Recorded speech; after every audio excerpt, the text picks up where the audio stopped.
Depuis quelques jours, des mélodies se font entendre à la promenade du Vieux-Quai. La ville de Sept-Îles y a installé un piano public sur lequel Claude Lavoie s'est précipité. Quelle a été votre réaction quand vous avez su qu'il y avait un piano public à Sept-Îles? C'est de m'en aller directement à l'eau, sauf que j'étais disponible. Ce projet a été mis en place pour rendre plus vivante cette promenade d'un peu plus d'1 kilomètre. Ça va attirer certaines gens dans le tourisme et tout ça, qu'on peut aussi oublier avec la musique, tout ce qu'on a pu traverser, là. Et surtout dans le plein air, un piano dans le plein air, il n'y en a pas beaucoup. Vous voyez ça des fois à la télévision, dans les films. Mais qu'on a ça ici à Sept-Îles, c'est une bonne initiative. Exposé à l'air salin, l'instrument est protégé par son écrin d'aluminium fait sur mesure. La boîte est fermée la nuit, puis lorsqu'il y a des intempéries. Puis ça, bien sûr, c'est pour éviter qu'ils soient endommagés, puis éviter aussi qu'ils soient endommagés par l'air salé ou les précipitations pour qu'ils nous durent le plus longtemps possible.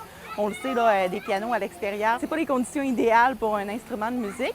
Et la remorque, là, on voit, c'est comme une petite scène, mais quand on remonte l'escalier et les côtés, ça devient vraiment une remorque pour qu'on puisse le ranger pour l'hiver. Ou si on avait un événement qui se tient sur un autre lieu où on voudrait avoir le piano, on pourrait là, décider de le déménager. Et la ville a déjà à sa disposition d'autres instruments pour prendre la relève en cas de besoin. On a 2 autres pianos là, qu'on va pouvoir là, mettre faire accorder puis installer. L'installation de ce piano public est une des initiatives qui ont été mises de l'avant pour animer le parc du Vieux-Quai en été. Des cadres touristiques destinés à la prise de photos ont aussi été installés récemment.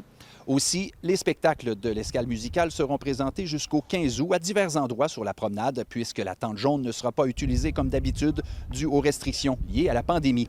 Et pour une deuxième année de suite, la terrasse urbaine est de retour. Il s'agit d'un endroit qui a été réservé sur la promenade pour permettre aux citoyens et aux visiteurs de prendre un repas et de l'alcool entre 11h et 20h.